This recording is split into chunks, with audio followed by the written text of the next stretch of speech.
Hello and welcome to Clock Spinning, the podcast of Magic's history as told card by card. I'm Austin, and with me, as always, is my co-host, Connor. How are you today, Connor? I'm doing pretty good because we are looking at one of my favorite cards of all time today.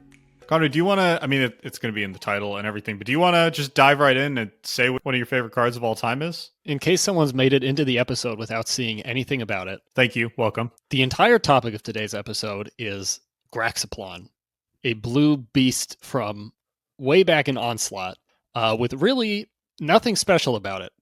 It has kind of cool art, definitely a unique and not very good effect, but we're talking about this card mostly because it really spoke to me as a child when we started playing this game, way back in the early 2000s. For whatever reason, Graxiplon just lodged in my mind as this big blue dumb beast. I want to talk about it because I think no one else has really ever given basically any amount of thought to this card, with good reason. And we're going to today give Graxiplon more attention than it's probably ever had in its 20-year life. Yeah, and also, honestly, we just thought it'd be kind of funny.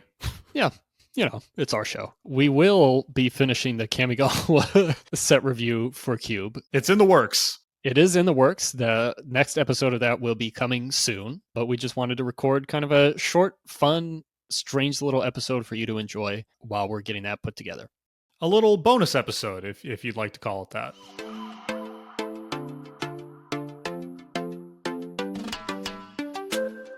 All right, Austin, you want to read the one card that we have for today?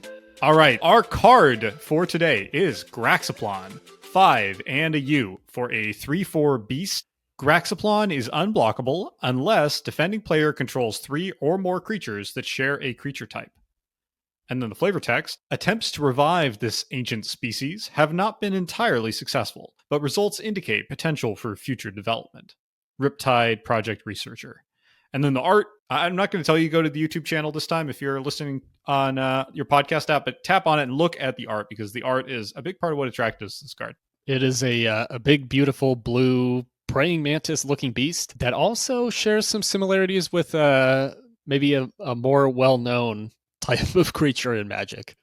Should we actually start there? Because that's probably the most notable, to the extent there's anything notable about Graxiplon, that's probably it, the most notable thing about it in the history of Magic. So it sort of starts with the flavor text here, which is a Riptide Project researcher talking about this ancient species that they're attempting to revive and how it hasn't been successful, but results indicate potential for future development. So at first glance, this just seems like, kind of forgettable flavor text. One old comment on Gatherer by someone named Kajillion said, "What terrible flavor text. That text could have gone on pretty much any beast ever," which is fair enough. If you don't, I don't even know Magic history. We'll stop hiding the ball here.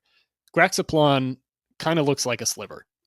And of course, the Riptide Project was about reviving slivers. So Graxiplon, as far as we can tell, is a failed attempt by the Riptide Project to bring slivers back to life. And instead of the full-on sliver, they got this. Yeah, and slivers, for anyone who's somehow listening to this and is enfranchised enough as a Magic player to not know what slivers are. to be listening to an episode about Graxiplon and not know about slivers. So slivers, of course, are the Tempest block and later crazy kind of mantid insectoid creatures that they're kind of like the Borg in a way. Like they learn from each other, they absorb abilities from each other. And the Riptide Project was doing a whole bunch of regrettable biological research, but including turning wizards into blue goo. But one of the other things that the Riptide Project was doing was studying slivers, which turned out to be a very bad idea. So to quote the Wikia, the most significant piece of research undertaken by the project was the study of slivers, based on remains discovered in the ruins of the stronghold on Urborg. The project succeeded in recreating slivers and even creating new varieties. But without the control of the Sliver Queen, the slivers ran wild and slaughtered most of the researchers. So this is... we believe a little prefiguring of that because the slivers themselves didn't actually show up until Legion, but in Onslaught, there are all these little cute clues. And so this is the most blatant of the cute clues, but there's a couple others. Actually, no, there's not. there's several other Riptide cards that show the slivers, but none of them are in Onslaught. I'm wrong on that.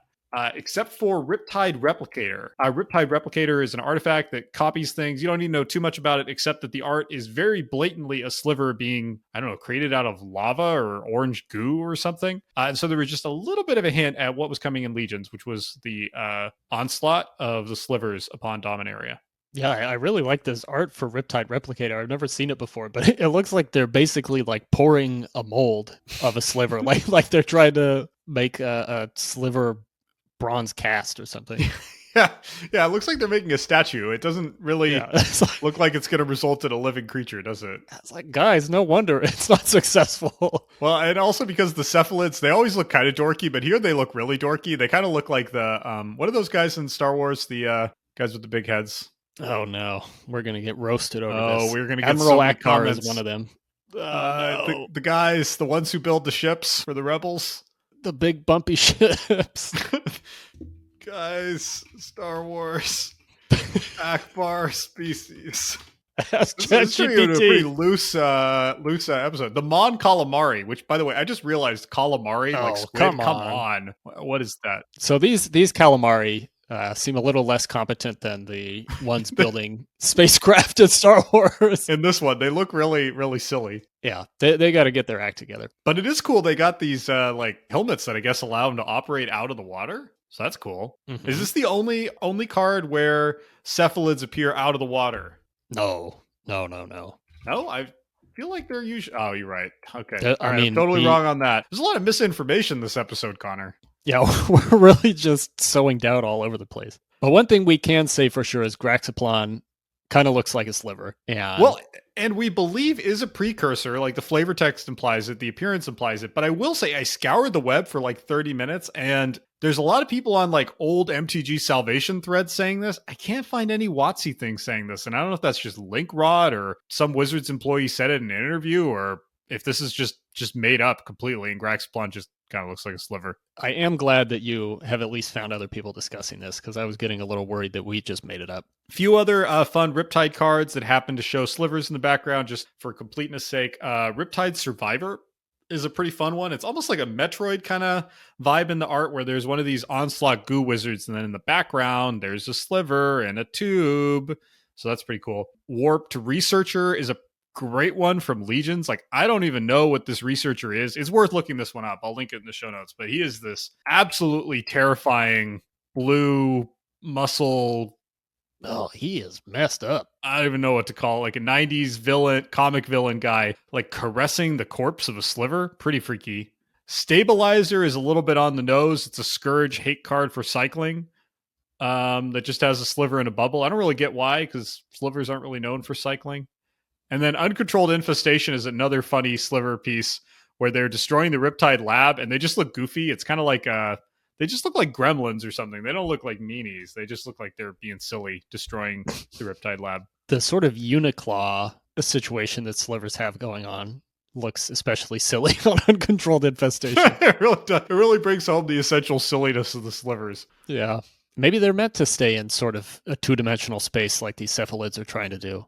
One thing I'll say about this card is if this was meant to be like foreshadowing of the slivers, I think it's too subtle because it is pretty subtle.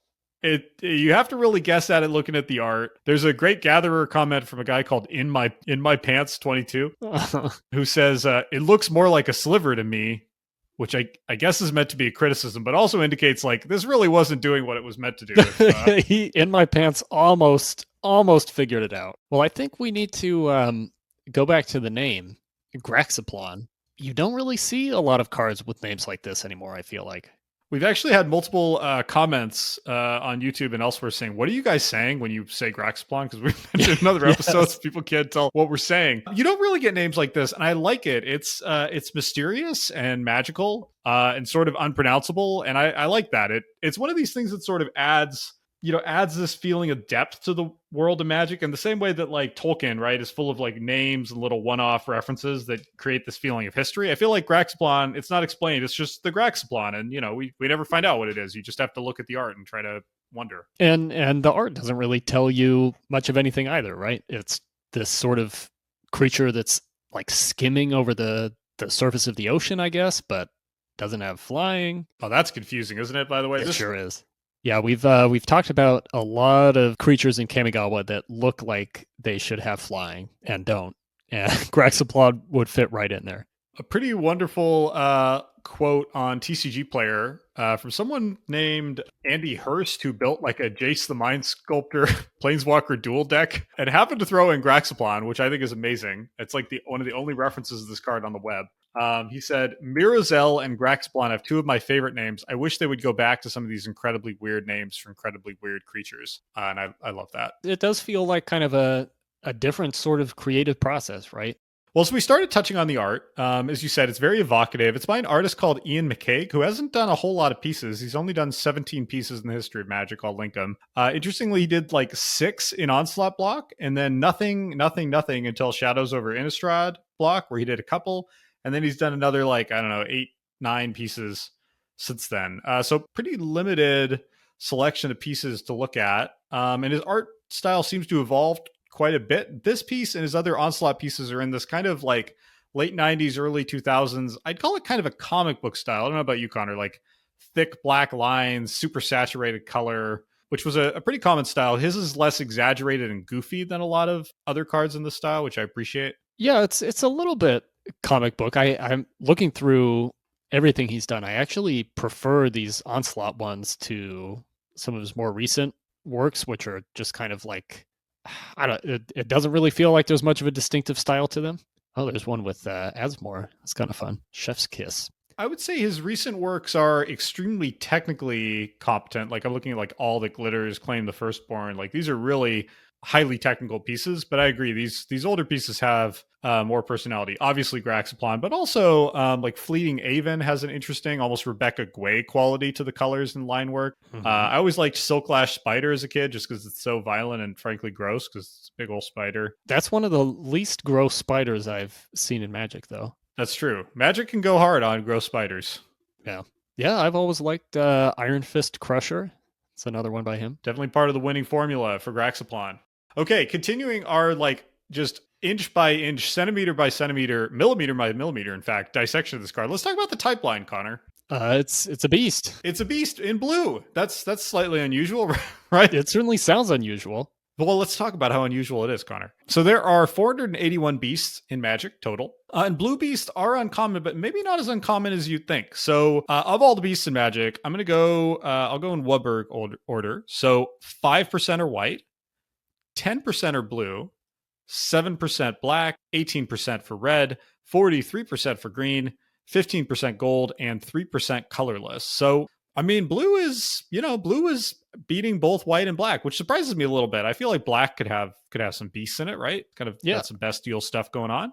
I would have guessed the order of beast frequency would have been something like green, red, black. I would put blue at the bottom. I just like beast frequency. I feel like white at the bottom. Well, but I think white, yeah, you'd think you'd get like, dromedaries and stuff like that. Yeah, dromedaries, some oxen. Yeah, other kind of domestic things. Yeah, yep. But no. Yeah, blue's showing up with beasts. Yeah, most of the blue beasts fit into like the kind of wizards, a kind of crazed wizard creation kind of thing. Like I'm looking at the truly wonderful Philamarid from, what is that from? Tempest, which is another sort of conditionally unblockable guy. Oraxid. You got some phantoms, like kind of ghostly beasts, like Phantom Beast. The titular Phantom Beast. You got Surprising Breaker. Oh, I don't like that. Wow, we should do a Blue Beast episode. There is, just on the art, there is some crazy, crazy art out there for Blue Beast. Vizardrix, of course, the iconic, terrible Blue Beast. A lot of sort of amalgams. Also, genuinely, please look up Surprising Breaker, everyone. I'm going to link it. It is the stuff of nightmares. Yeah. I really like it. I can't stop looking at it.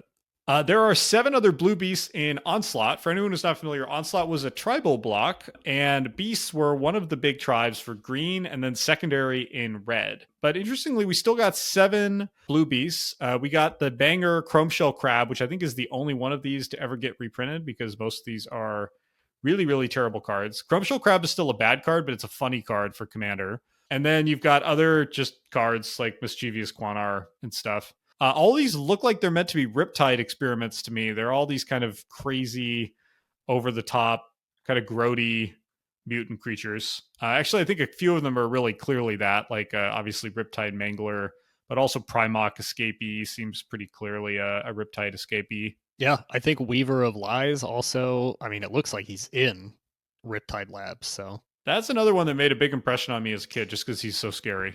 Oh, yes. I was trying to, so for some reason I thought that Graxiplon appeared in some pre-constructed deck from way back when. So I was looking at all the pre-constructed deck lists from Onslaught block. Turns out Graxiplon is not in any of them, but Boo. there is a pre-constructed deck that Weaver of Lies appears on the box of, and I believe I had that deck. So Weaver of Lies in particular really sticks with me. Do you think that Weaver of Lies appeared on that deck because he kind of looks like a Pokemon?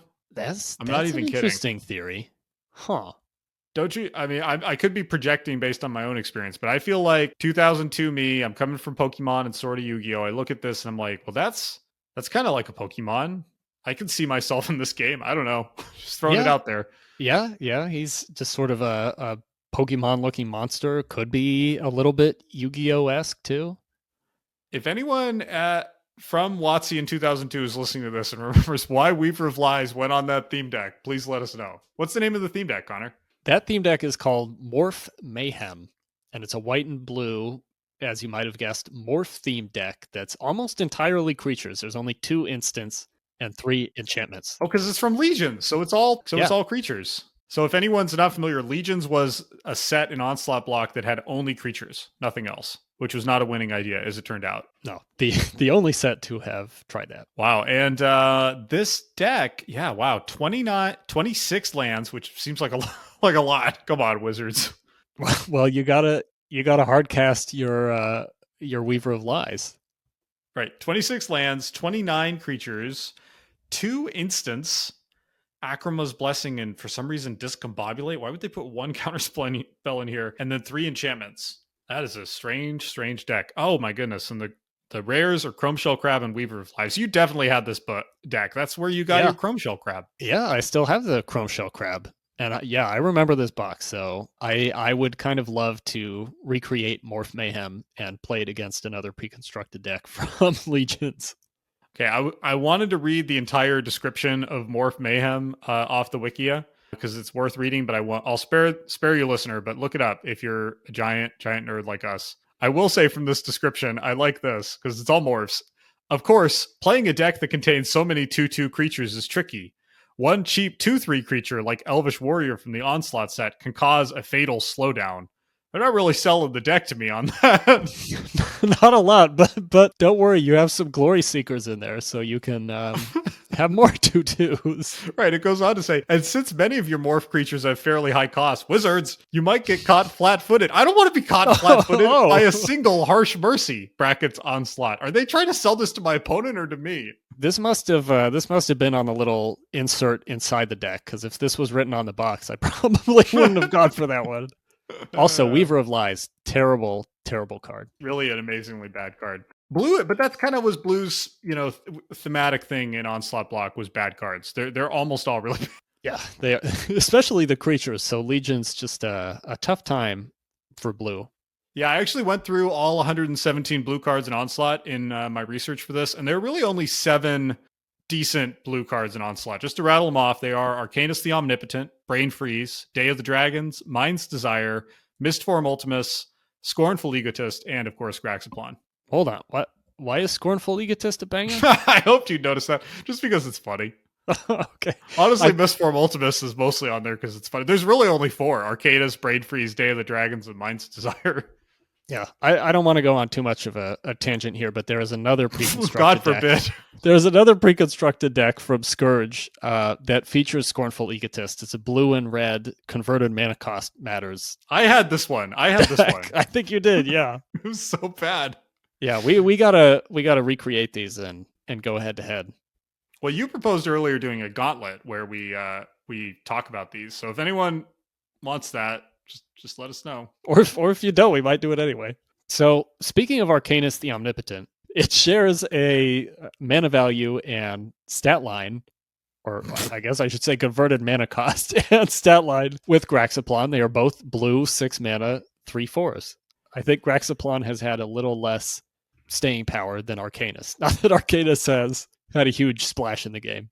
Honestly, that just seems cruel to poor Graxiplon. Like in the same set, they stick Arcanus in there just as a kind of screw you to the Graxiplon.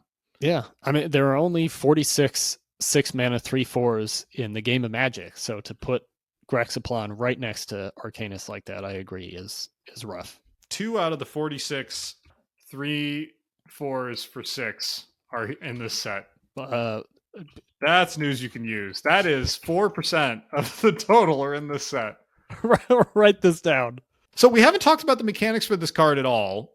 They are unfortunately pretty terrible. Even if this had unconditional unblockability, it would still be just adequate draft chaff. But I do like the conditionalness here. I feel like the conditionality here is interesting just because it signals the themes of the set, this heavily tribal set, and encourages you to play with the mist forms and other things that tweak creature types. Again, I don't think the payoff is quite good enough to make that worth doing, but I enjoy the attempt at least to do something different with the tribal design space. Yeah, Mark Rosewater actually mentions Graxiplon in a 2002 article saying that Graxiplon is part of this apparently very small sort of tribal design space that is about punishing your opponent for not being tribal enough. Oh, interesting. So it was like an attempt in Onslaught Limited to kind of nudge people into being tribal enough? Yeah. It's a pretty weak incentive, to be honest. Know that actually went anywhere. Graxiplon's a pretty weak incentive.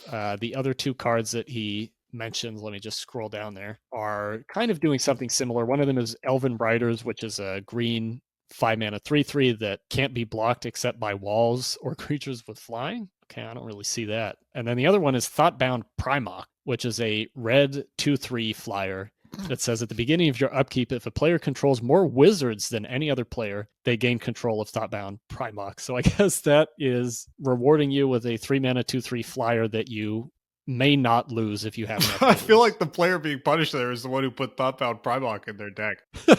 Yeah. This is a pretty good article, though. This is like an old school Mark Rosewater article where he really goes deep on the design of the set, but in a kind of less, how do I put this, less polished way maybe than he does today. I read Mark Rosewater's column religiously back then, and honestly, I feel like back then it was a little more authentic and a little messier in a way I appreciated. Yeah, there's actually a pretty great line toward the beginning of this article that I like a lot where he says, the key to design is to find a vein of creative space and mine it. And yeah, I think Graxiplon is pretty deep in that vein. But yeah, just a fun tribal adjacent sort of effect. Yeah, actually, if you're interested in the history of Onslaught, this is a good read because he talks about the way that the entire tribal theme of the set evolved out of the mist form cards, and how they kind of tried to mine the tribal vein as thoroughly as they could. Pretty fun article. All right, just a couple more notes on Graxiplon, Connor. Believe it or not, our Graxa journey is at an end. We may have mined this vein. There is not a lot on the web about this, either contemporary or today. Not a lot of history of play. This appears in just 23 EDH decks. So few that EDH Rec will not even say which commanders it's played with most. Similarly, it appears in just about 100 cubes on Cube Cobra, and they all seem to be just, Onslaught set cubes. Not a lot of intentional love out there for Graxiplon. And similarly, while I keep saddening the listener, there are just 3 references to this card in the entire history of Reddit, only 2 of which are references to the card appearing in the deck list. Another one is just quoting the flavor text. One of those, though, is super endearing because it misuses the word vintage and asks for advice on their, quote, vintage deck, by which I think they meant an old deck, not knowing about the vintage format. And so the only comments for this poor person on Reddit, it's a very Reddit moment, are people saying, this is not a vintage deck. These cards are not vintage playable, which I think is wonderful. But it is a really misguided deck with, for example, just 1 copy of each of the Urza lands in it. So it's worth looking at. Oh, I love that. I could not find any competitive references to this at all. There's a just smattering of Star City Games articles that mention this. All kind of preview articles that speculatively say things like, not a great card by any meaning, but it is a beast and might work out in a green-blue deck. That's a hot take. Another not exactly ringing endorsement comes from an article called How to Get Ready for the Coming Onslaught, in which the writer says, the good news is that this guy costs 6 to cast and doesn't give blue mages much for what they're paying. Hey, wait a second. The bad news is that it's uncommon, so you'll get way too many of them when you buy your packs. That's really it. I found various ancient WotC articles on the Wayback Machine that mention it, but they're all just like limited deck lists, and it's always in the sideboard. I could not find a single main board appearance of this in a contemporary pro event. That hurts. That hurts.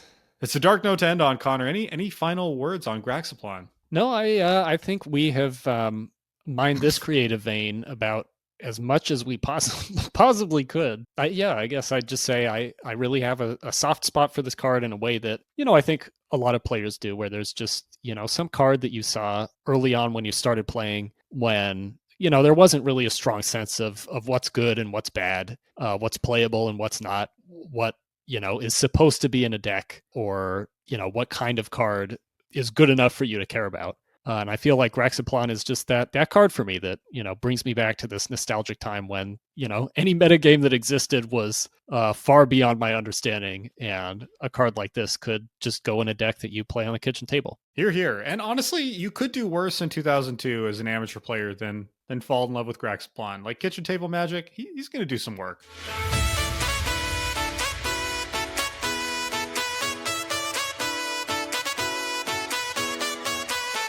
Hey, Connor, you know how you do those kind of wonderful thumbnail images for YouTube? Mm-hmm. I had a really good idea for this episode. I think you should use Graxiplon in the image. What do you think? Oh, that is genius. Thanks.